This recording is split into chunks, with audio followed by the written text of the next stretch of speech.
relax and play. Just go play, you know. So he won't be playing tonight. Yeah, but he's up here with us, so we're great. We're happy about that. He's here. You know, like I talked before about Easton. You know, we don't want him sitting out. We want him playing. But we chose tonight that he will not play. Okay, so he's going to play. This is like a night one, could be crazy against Montreal. We want to get a win tonight. Got to get a win. Got, you know, put our playoff best foot forward here. And then we'll break the kid in and start kind of, like, he's going to play Friday 100%. They play Friday, right? Saturday. He's going to play Saturday for sure then. Like, if they want him to play, you can't I bring would him think up. he's I don't know if you just don't overthink about the weekend until you get through tonight. But I would think that if he's up, he's going to see some action before he goes back down. And this is a team that is in dire need of youthful enthusiasm. Okay? They need it. A lot of teams, we're seeing a lot of first-time NHLers now coming in. Montreal is the youngest team in the NHL coming in tonight. Yep. So I think it's important that he's around it. If he's not playing, he's around it. So, okay, don't start him. I get it. John Croak comes in. He can kill a penalty. He can forecheck. I don't know if he gets 10, 12 minutes tonight.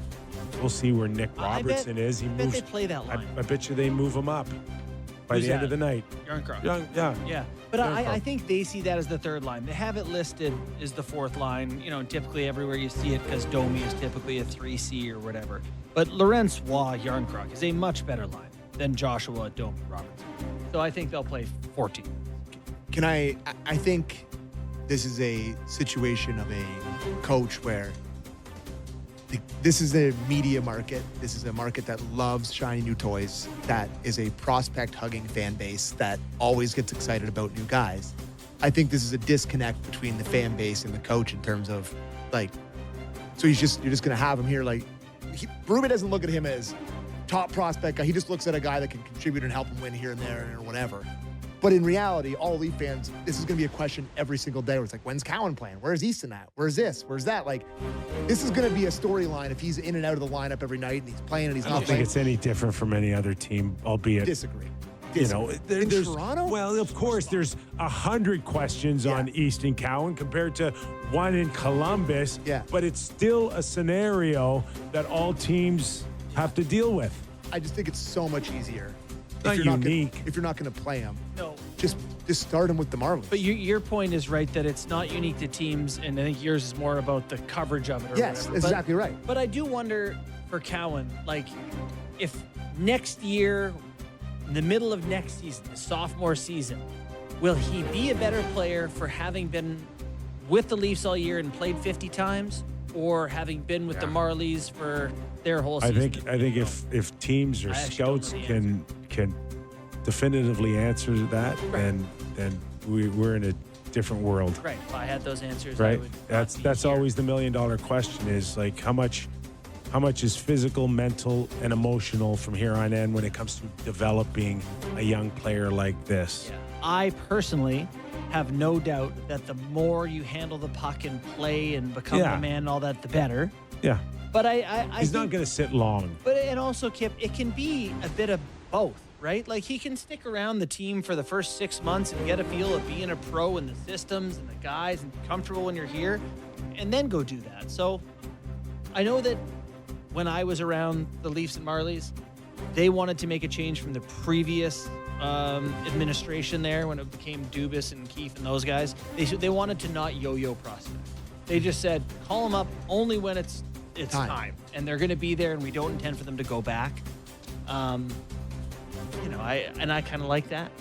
But we'll see with Cowan what they choose to do. I just think it's not going to be circus. Obviously, that's too strong of a word. But I do think that all the fans will be like, where's Cowan, where's Cowan, where's Cowan, where's Cowan every single day. And I think that's going to be a thing. And I think it's just so easy. It's just so easy there's- to avoid that if you're not going to Yeah. play him anyway. If There's- you're going to play him other night, just start him with the Marlins. The other factor Makes that so much more sense. The other factor you got to stress too here going into this What Dallas did season. with Stankoven. They kept him in the minors all year, and he came up. He was great. The other thing I think, and I don't know even if we have enough time to really have a conversation on this, is Lots of time. how much, like, how will this season feel differently from last season when it comes to the pressure of this organization to win now? Is it more, less, or the same? I'll start with you. I think it's less. I feel like every year we've come in here and it's been like the pressure of, oh my God, we might lose some part of the core four has always hung over it. And almost that a piece has been lost. It even felt in the past like this is a, sort of a evaluation of Kyle Dubas, or like this is his last stand. This is the core four's last stand. This is someone's last stand. And I believe it was Jonas Siegel who wrote a little something about that too. But this year it kind of feels like a lot of new guys, almost like a new turn of the page here. I get the impression you don't agree with that. Oh, I'm so opposite you. Yeah. Because the window to win now, like we've been in this for like, but like 4 who's or going 5 to leave? years. They'll be here next year. A coach, a general manager? Yeah, I feel like that's for every team every year. I don't know. No. It's not. So I believe that there's a tremendous amount of pressure on Brad Treliving and to a lesser extent, Craig Berube to keep the fan base and everybody believing that you can compete for Stanley Cup. Mm-hmm. So let's play out this scenario where they score 100 points, I guess. They finish in the top 3 in the Atlantic. They lose either in the first round or in the second round. Like, was everybody gets to keep their jobs? I think it's fair to say, Kip, they should be held to a higher standard than that, right? Like they walked into a situation with a lot of talent. Like I said, here is a 40-goal scorer in Nylander and a 50-goal scorer in Matthews, and Marner was here and he's a 100-point guy, and Tavares is here. And they walked into a pretty good scenario. So the expectations are real and they should be held to that. And I do think it matters how it happens. Are we seeing progress? Does it feel like they've stagnated? They haven't improved upon it? That's relevant for sure. This is year 3 for Tree. I agree with you on that.